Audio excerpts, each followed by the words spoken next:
Captain கேப்டனோட இழப்பு. கல்லிருந்து ஒன்றுமே பேச முடியல, ஒரு வேலையும் பண்ண முடியல. என்னோட டெய்லி ரிட்டன் ஒர்க் எதுவுமே பண்ண முடியல. அப்படியே என்னோட ஞாபகத்தில் வந்ததெல்லாம் ஃப்ளாஷ்பேக்.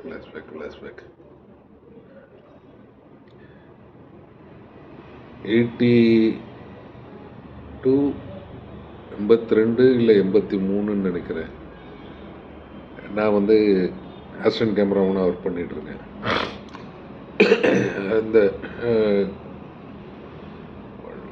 அந்த நான் ஒர்க் பண்ணிகிட்ருக்க சார்கிட்ட கர்னல் சார்கிட்ட நான் அசிஸ்டன்ட் கேமராமேனாக ஒர்க் பண்ணிட்டுருக்கேன்.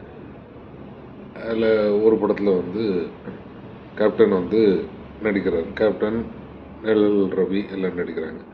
ஆக்சுவலாக அந்த படத்துக்கு ப்ரொடியூசர் என்னோட அப்பா.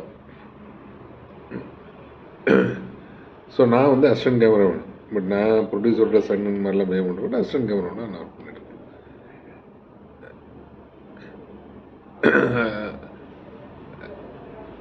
ஆக்சுவலாக அந்த கேப்டனை ஃபிக்ஸ் பண்ணுறதுக்கு முன்னாடி உள்ள ஒரு கதையே ரொம்ப சுவாரஸ்யமானது. ஆக்சுவலாக ஃபஸ்ட்டு கர்னல் சாரை வச்சு படம் பண்ணலாமா அப்படின்னு நீங்கள் பார்க்கும்போது பண்ணலாம், எங்கள் சாரை வச்சு பண்ணலாம் அப்படின்னு நான் சொன்னோன்னே சரி அவருக்கு என்ன பண்ணலான்னு இப்போ சொர்ண சாருங்கிறது எம்ஜிஆருக்கு உலக சுற்றுவாளின் வரைக்கும் திரைக்கதை வசனம் எல்லாம் அவரோட லெஃப்ட் ஹேண்டு. ஒரு கலைஞரோட சொந்தக்காரர், எம்ஜிஆரோட லெஃப்ட் ஹேண்டு.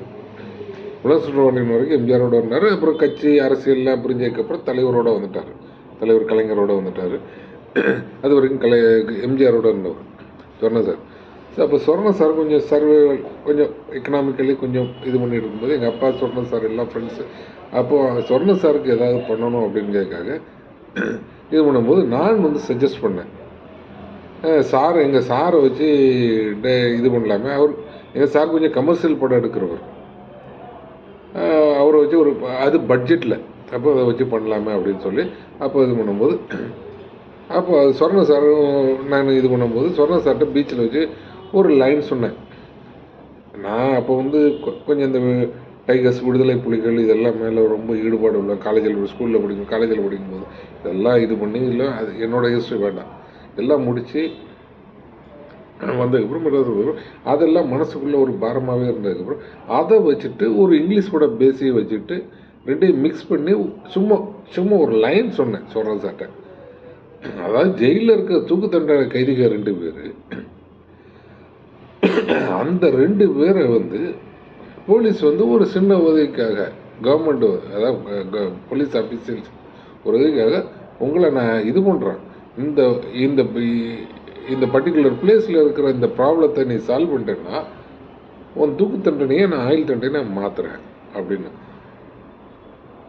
எப்படி இங்கேருந்து சாக போகிறேன், ஏன்னா அவங்க அவ்வளோ அட்ராசிட்டி பண்ணிகிட்ருக்காங்க, நீ அவங்கள இது பண்ணிட்டேன்னா நான் இது பண்ணுறேன் அப்படின்னு. ஓகே அப்படின்னு சொல்லிட்டு இது ஒரு இங்கிலீஷ் பட பேஸ். அதை இந்த விடுதலை புலிகளோட இந்த மேட்ரு எல்லாத்தையும் மிக்ஸ் பண்ணி இது பண்ணி ஒரு லைன் சொன்னேன். அதை சொர்ண சார் அழகாக டெவலப் பண்ணி வேறு மாதிரி இது பண்ணார். ஜெயிலிருந்து தப்பிச்சு தூக்கு தண்டனை கைதி 2 பேர் ஜெயிலிருந்து தப்பிச்சிருந்தாங்க. அவங்க ஒரு வில்லேஜில் வர்றாங்க. அந்த வில்லேஜில் ஒரு பெரிய அட்ராசிட்டிஸ் நடக்குது. அந்த அட்ராசிட்டிஸை எடுத்து போராடி இவங்க இது பண்ணுறாங்க. இப்போ அந்த அட்ராசிட்டிஸை இது பண்ணதுனால இவங்க யாருன்னு இவங்க போராடாமல் இருந்தாங்கன்னா இவங்க ஒரு தூக்கு தண்டனை கைதிங்கிறதே தெரிஞ்சிருக்காது. இவங்க தப்பித்து வந்த கைதின்னே தெரிஞ்சிருக்காது. சைலண்டாக இவங்க பாட்டுக்கு இருந்துக்கலாம். பட் இவங்க போராடினதுனால இவங்க தூக்கு தண்டனை கைது தெரிஞ்சிருது. ஸோ பரவாயில்ல, இந்த மக்கள் நல்லா இருக்கணும், நம்ம செத்தாவும் பரவாயில்ல அப்படின்னு சொல்லி 2 பேரும் இது பண்ணுறாங்க அப்படிங்கிறது ஒரு லைனாக கொண்டு அப்படின்னு இது பண்ணார். இதில் என்னென்னா என் ஃப்ரெண்டு ஊர்லேருந்து சுப்பிரமணியன் பேர், அவரை அந்த படத்தில் விட்டு அவர் அந்த டிஸ்கஷன் எல்லாம் இருந்தார். ரொம்ப டிஸ்கஷன் எல்லாம் இது பண்ணி எல்லாம் இது பண்ணி அப்படியே ஆரம்பித்த அந்த பட கதை அப்படி மாறி வேற ஒரு டைட்டில் மாத்திரம் விடுதலை புலிகள். அந்த டைட்டில் சொன்னது எங்கள் அப்பா. அந்த இயக்குனர் சொல்வார் நான் சொன்னேன் அப்படின்னா அதெல்லாம் கிடையாது, எங்கள் அப்பா சொன்னது. எங்கள் அப்பா சூரியநாராயணன் பேர். அப்போது இதுக்கு ஆர்டிஸ்ட் யார் அப்படிங்கும்போது அதுவும் எங்கள் அப்பா சஜஸ்ட் பண்ணால் விஜயகாந்துங்கிற ரொம்ப பிரமாதமாக பண்ணுறேன், ஜனங்களுக்கு ரொம்ப பிடிக்கும் அவனை அப்படின்னா. சரி, நானும் மதின்னு சொல்லிட்டு என் ஃப்ரெண்ட், அவன் தான் ப்ரொடக்ஷன் மேனேஜர். நாங்கள்லாம் ஒரே செட்டு, எனக்கு ஒரு 6-7 வயசு அவன் கூட, எல்லாம் ஒரு செட்டு. நானும் மதியம் தான், அவன் தான் ப்ரொடக்ஷன் மேனேஜர். நான் அசிஸ்டன்ட் கேமராமேனு, அவன் ப்ரொடக்ஷன் மேனேஜர். ஆனாலும் நான் ப்ரொடியூசர், என் பேரில் தான் படம் ப்ரொடக்ஷனு வரும். ஆனால் சரின்னு சொல்லிட்டு நாங்கள் வந்து கேப்டனை போய் பார்க்கறதுக்கு போவோம். டி நகரில் போய் இந்த ஹோட்டலில் போய் கேப்டனை போய் பார்த்தோன்னே எல்லாம் சொன்னோடனே ஒத்துக்கிட்டாரு. 25,000 ரூபா சம்பளம் பேசிட்டு ஒரு 10,000 ரூபாய் செக்கும் கொடுத்துட்டு வந்தாச்சு. 10,000 ரூபாய் ஞாபகம் இல்லை, 5,000 10,000 ஞாபகம் இல்லை, செக்கும் கொடுத்துட்டு வந்தாச்சு. எல்லாம் வந்துட்டு நாங்கள் வந்து மற்றதெல்லாம் ரெடி பண்ணிட்டு இருக்கோம். சார் கர்னல் சார்ட்டி ஓகே பண்ணி எல்லாம் வந்து ஷூட்டிங் ப்ராசஸ்லாம் நடந்துகிட்ருக்கு. 5 நாள் ஆச்சு, 10 நாள் ஆச்சு, 15 நாள் ஆச்சு. அந்த செக்கு கலெக்ஷனுக்கே வரலன்னு ஒரு டவுட் வந்துட்டு என்ன இதுன்ட்டு ராவுத்தருக்கு ஃபோன் பண்ணோம். அவர் தான் அப்போ எல்லாத்தையும் இது பண்ணிட்டு இருக்காரு. ராவுத்தருக்கு ஃபோன் பண்ணி நேரங்க இல்லை தெரில, நீங்கள் வந்து அவனை வந்து கேப்டனை வந்து ஒரு இடம் பார்த்துருங்க. அப்போ ஒரு கேப்டன், அப்போ வந்து கேப்டன் பேர் கிடையாது, அப்போ வந்து அண்ணனை வந்து ஒரு இடம் பார்த்துருங்க. சரிங்க, நான் கேப்டன் பிரபாரத்தில் இருந்து தான் கேப்டன் பேர் வந்துச்சு. அப்போ சரின்னு சொல்லிட்டு ரோஹிணி விடலுங்க நானும் மதியம் போனோம். உடனே என்ன சாப்பிடுங்க சொல்லி உட்காந்து சாப்பிடுவோம். காலையில் இருந்து அண்ணன் சாப்பிடுவோம். என்ன சீட்டு பிடிக்க அப்படின்பாரு. 3 வரும், அவன் மதியம், நான் அண்ணன் விஜயண்ண 3 வரும். நான் விஜயண்ணா தான் கூடுவேன். எல்லாம் அப்படி சீட்டு பிடிப்போம். எல்லாம் நான் சொல்கிறேன் இப்படி ஒரு 4-5 இடம். இந்த செக்கு என்ன கலெக்ஷன் போடலன்னா 5-6 இடம் பேருக்கு போய் கேட்டேன். சிரிச்சார். ஆனால் சம்பளம் பத்தலையான்னு, ரொம்ப கம்மியாக இருக்குது அப்படின்னு. அது சொல்ல வேண்டியதானே, அது கஷ்டமாக இருக்குது மனசுக்கு சொல்கிறதுக்கு. எவ்வளோன்னா வேணும், இல்லை எவ்வளோ கூட்டலாம் அண்ணே, ஒரு 1 லட்ச ரூபாய் கொடுக்கட்டுமான்னு. ஐயோ, 20,000 ரூபாய்க்கு ஒத்துக்கிட்டேன். அதுக்கப்புறம் நான் அப்படி கேட்டதே தப்பு. ஒரு 35,000 ரூபாயா கொடுக்க முடியுமா அப்படின்னு. இப்படி யாராவது ஒரு ஏமாந்த மனுஷனை பார்த்துருக்கீங்களா? ஒரு 1 லட்ச ரூபாய்க்கு இப்படி ஃபைட் பண்ணால் பரவாயில்ல, ஒரு 10,000 ரூபா கூட்டுறதுக்கு அது சொல்கிறதுக்கு வெக்கப்பட்டுட்டு செக்கையும் கலெக்ஷனில் போடாமல் உனக்கிட்ட நடிக்கவும் முடியும்னு சொல்லாமல் அந்த டேட்டிங் ஹோல்டு பண்ணிட்டு, இதுதான் விஜயண்ணன். அப்புறம் விஜயண்ணன் வந்துட்டார், ஷூட்டிங்லாம் இருந்துச்சு, ஆரம்பிச்சு. நான் அதோட முடிஞ்சிச்சு. அதுக்கப்புறம் நான் வந்து அசிஸ்டன்ட் கேமராமேன். விஜயண்ணன் வந்துட்டார். சேலத்தில் ஷூட்டிங். அப்போ வந்து விஜயண்ணனோட வர்றாப்புல மேக்கப், அதாவது டச்சப், அதாவது விஜயனுக்கு அசிஸ்டண்டாக, டச்சப்னு சொல்ல முடியாது, விஜயனுக்கு அசிஸ்டண்டாக கட்ட சிப்பியான்னு பேர், சிப்பியாலாம் வந்திருக்காப்புல. நாங்கள் சேலத்தில் ஒரு ஹோட்டல், எங்கள் ஹோட்டல் பேரில் எனக்கு மறந்து போச்சு. நாங்கள் வந்து சாரோட, எங்களுக்கெல்லாம் வந்து சாரோட ரூமில் நாங்கள்லாம் தரையில் கொடுத்துப்போம். நான் அசிஸ்டன்ட் டைரக்டர் பாபு சார், இல்லை நாங்கள் எல்லாம் தரையில் கொடுப்போம். அவ்வளோ. அதே ஹோட்டலில் தான் விஜய் அண்ணன், ரவீனா எல்லாருமே அங்கே தான். ஒரே ஹோட்டல், பெரிய ஹோட்டல், நல்ல ஹோட்டல். எங்கள் சார்ட்ட ஒரு நல்ல அருமையான விஷயம் என்னன்னா, எலுமிச்சம்பழம் சாதனாலும் எங்கள் சாருக்கு அதுதான், எங்களுக்கு அது தங்குற ஹோட்டலும் அதுதான். எல்லாமே ஈக்குவல் தான் எங்கள் சார்ட்ட. ஸோ அந்த மாதிரி இது பண்ணும்போது ஒரு நாள் திடீர்னு ஷூட்டிங் ஆரம்பிச்சு நடந்தது. திடீர்னு ஒரு நாள் சாயந்தரம் வந்து ஷூட்டிங் முடிச்சு அப்படி பேசிகிட்டே இருக்கும்போது விஜயண்ணா வந்து, நாளைக்கு ஃபைட்டுக்கு எனக்கு ஒரு ஷூ கொண்டு வந்து கொடுத்தான்ப்பா காஸ்டியூமரு, எனக்கு அதை போடுறதுக்கு பயமாக இருக்குது அப்படின்னாரு. என்னென்ன? இல்லை, அது பிரவீனாக்கு போட்ட ஷூவா. எங்கள் ஆஃபீஸில் காஸ்டியூம் செட்டப் எல்லாமே உண்டு. அதை தான் அப்படியே ஒரு செட்டப் எங்கள் சாரை வந்து அப்படியே ஸ்டோர் பண்ணி வச்சுருப்பாரு. அதை தான் எல்லாத்துக்கும் மாற்றி யூஸ் பண்ணுவார். அந்த ஷூவை கொண்டு வந்து இது பண்ணேன், எல்லாம் போட்டு அவன் அப்படியே கொடுத்துட்டு போயிருந்தா கூட பரவாயில்ல. இதுதானே நம்ம பிரவீனா இதை தானே யூஸ் பண்ணாங்க அப்படின்னா எனக்கு பக்குன்னு இருக்கு. பிரவீனா உங்களுக்கு தெரியாது, பிரவீனா பாக்யராஜ் சாரோட ஃபர்ஸ்ட் ஒய்ஃபு. அவங்க ஒரு artist, heroine. Praveena Bhagyaraj sir தெரியுமில்ல, டேரக்டர், ஆர்டிஸ்ட்டு, டேரக்டர். பாக்யராஜோட 2வது wife Poornima, first wife Praveena. Praveena இது பண்ணி லவ் பண்ணி கல்யாணம் முடிஞ்சு இது பண்ணி அவங்க இறந்துட்டாங்க.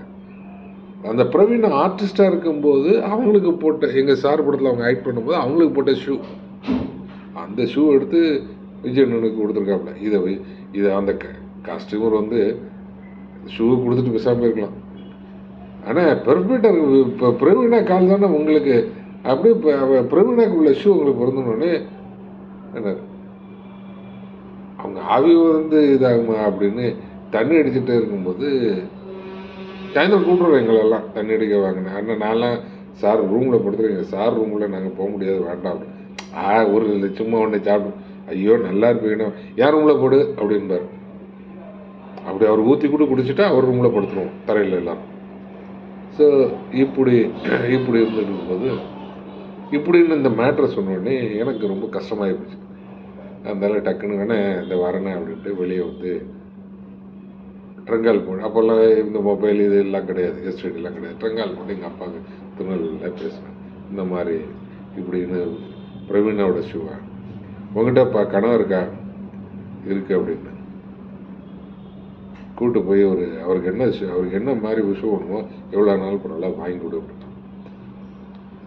அவர்கிட்ட சொல்ல வேண்டாம், நீ அவன்கிட்ட சுப்பியாவை கூப்பிட்டு போயிட்டு சுப்பியாட்ட சொல்லி இது பண்ணி வாங்கி கொடு, சுப்பியா கையில் கொடுத்துட்டு சுப்பியா மீதியை பார்த்துருவோம், நீ அவர்கிட்ட சொன்னால் வாங்க மாட்டாங்க அப்படின்னாப்புல எங்கள் அப்பா.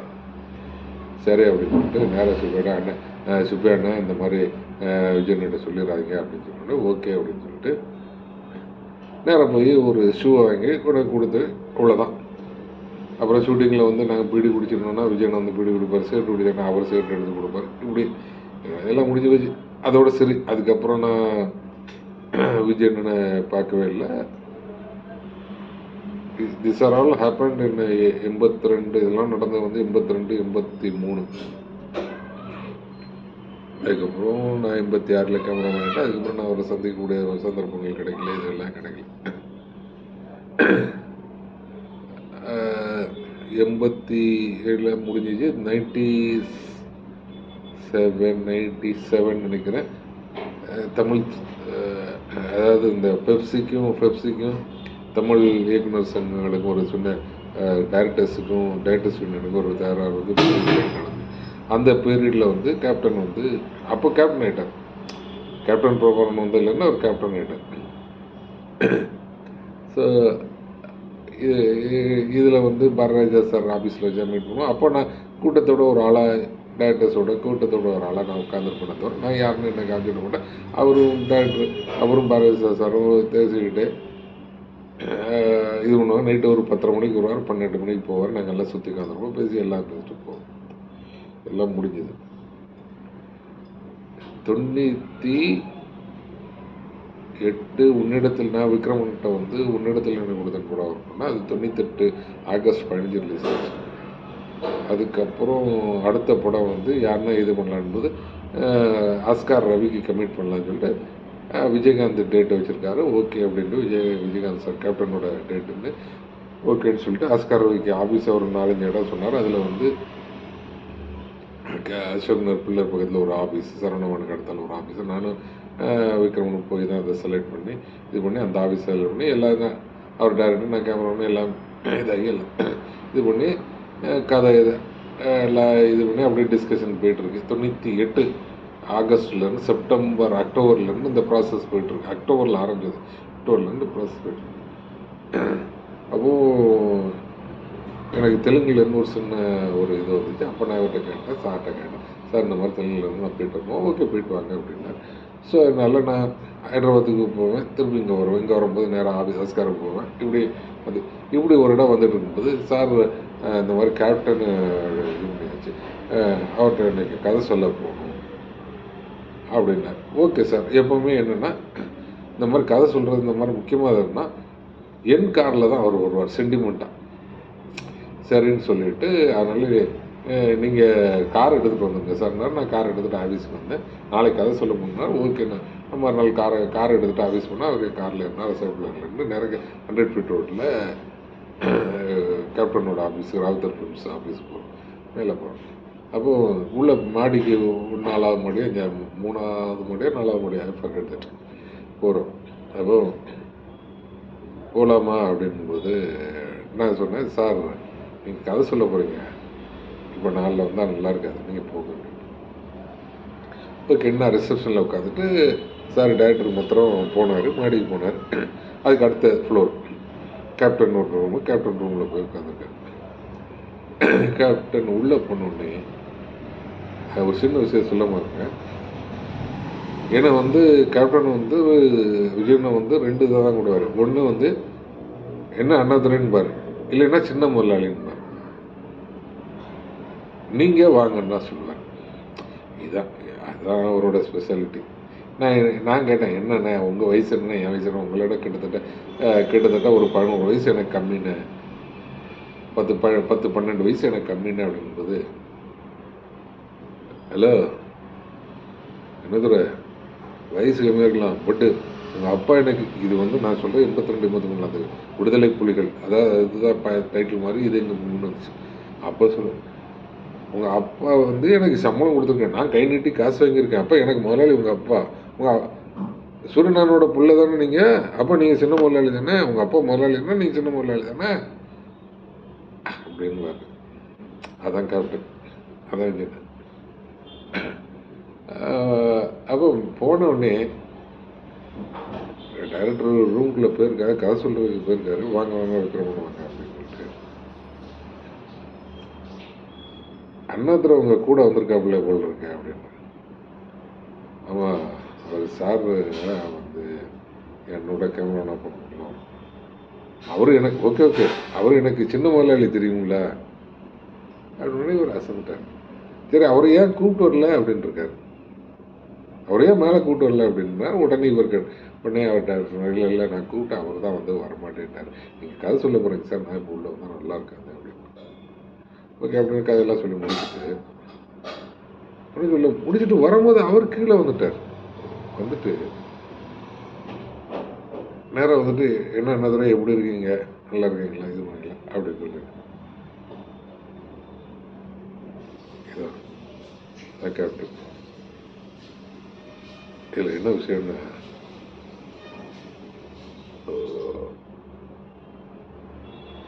இதை மாதிரி நான் இப்போ ஒரு கதை சொன்னேன் இல்லையா, நடந்த நிகழ்ச்சி, கதை இல்லை நடந்த நிகழ்ச்சி சொன்னேன் இல்லையா, இது மாதிரி லட்சம் கோடி கணக்கில் ஒவ்வொருத்தருக்கும் ஒவ்வொரு கதை உண்டு கேப்டன்ட்ட, லட்சக்கணக்கில் இல்லை கோடி கணக்கில். இன்னைக்கு ஒவ்வொருத்தரும் உண்மையாக அழுதான் பார்த்தீங்களா, காரணம் இதுதான். கேப்டன் அன்பு, கேப்டன் மனிதம், கேப்டன் தெரியல